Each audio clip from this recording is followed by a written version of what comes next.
Bollywood actor Arshad Warsi ने शादी के 25 साल बाद अपनी शादी को रजिस्टर करवाया है। यही नहीं, उन्होंने इस मैरिज सर्टिफिकेट को अपनी वाइफ को वैलेंटाइन डे गिफ्ट के तौर पर भी दिया है। अब सवाल ये उठता है कि आखिर 25 साल बाद उन्होंने ऐसा क्यों किया। यही नहीं, सवाल ये भी उठता है कि इस देश में मैरिज सर्टिफिकेट बनवाना क्यों जरूरी है। आखिर इससे आम आदमी को क्या क्या फायदे हो सकते हैं।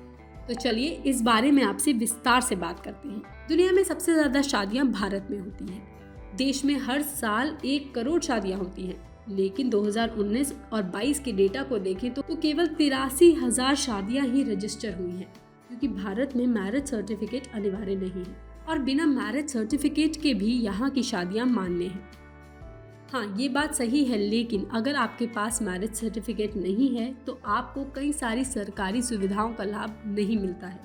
शादी का सर्टिफिकेट आपके कहाँ और कब काम आता है, आइए हम आपको बताते हैं। शादी के बाद अगर आप ज्वाइंट बैंक अकाउंट खुलवाते हैं या किसी नेशनल बैंक से लोन लेते हैं तो डॉक्यूमेंट में शादी का सर्टिफिकेट देना जरूरी है। वहीं जब आप पासपोर्ट, ट्रैवल वीजा या किसी देश में स्थायी निवासी के लिए आवेदन करना चाहते हैं तो भी मैरिज सर्टिफिकेट की जरूरत पड़ सकती है। इसके अलावा अगर आप शादी के बाद कोई भी बीमा करवाते हैं, वहीं किसी भी कानूनी काम में मैरिज सर्टिफिकेट जरूरी होता है। दंपति में से कोई एक शादी के बाद धोखा देकर भाग जाता है तो शिकायत दर्ज कराने के लिए शादी का सर्टिफिकेट काम आएगा। तलाक की अर्जी लगाने के लिए भी मैरिज सर्टिफिकेट ही काम आएगा। सिंगल मदर्स या तलाकशुदा महिलाओं को नौकरी में रिजर्वेशन लेने के लिए भी मैरिज सर्टिफिकेट की जरूरत पड़ सकती है। लेकिन अगर लड़की शादी के बाद अपना सरनेम नहीं बदलना चाहती तो ऐसे में मैरिज सर्टिफिकेट के बिना उसे सरकारी सुविधाओं का लाभ नहीं मिलता है। वहीं अगर अभी तक आपने अपना मैरिज सर्टिफिकेट नहीं बनवाया है तो इसे अप्लाई कैसे करना है, ये हम आपको बताते हैं।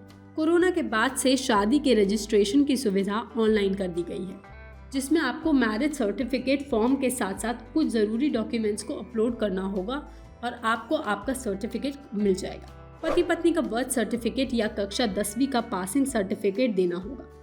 इसके अलावा दोनों का आधार कार्ड और 4 पासपोर्ट साइज फोटोज देनी होंगी। इसके साथ ही शादी के 2 फोटोग्राफ जिसमें लड़का लड़की का चेहरा साफ दिख रहा, वो भी जमा करने होंगे। जिसके बाद शादी के कार्ड का फोटोग्राफ और सभी डॉक्यूमेंट्स के साथ लड़का लड़की को रजिस्ट्रार के सामने पेश होना होगा।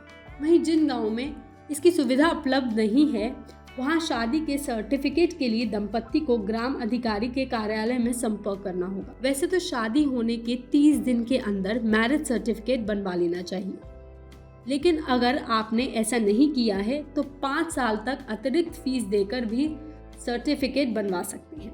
नहीं तो 5 साल के बाद केवल जिला रजिस्ट्रार ही मैरिज सर्टिफिकेट बनवाने की छूट दे सकता है।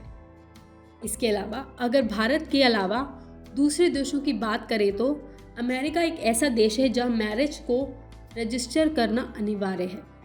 यूएस में जितनी भी शादियां होती हैं उन सभी को परमिट प्राप्त करना होता है। उनका विवाह एक आधिकारिक व्यक्ति के जरिए ही किया जाता है, जो कि उनको शादी का लाइसेंस देता है।